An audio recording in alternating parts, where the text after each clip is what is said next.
If you've been using Messenger, Facebook rooms and want to learn how to lock and unlock them for added security, you're in the right place.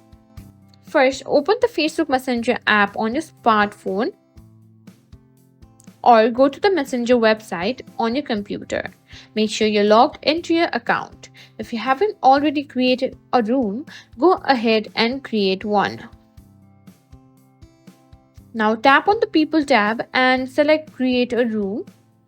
If you're joining an existing room, just click on the invite link you've received.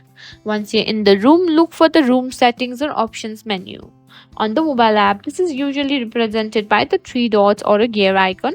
On the web, it's typically found in the top right corner of the room window.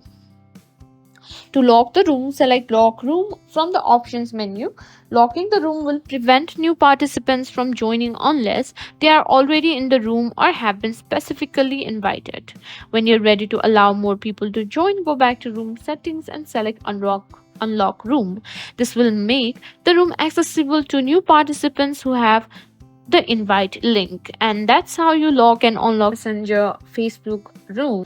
If this video helped you out, don't forget to give it a thumbs up and subscribe for more tech tips and tricks.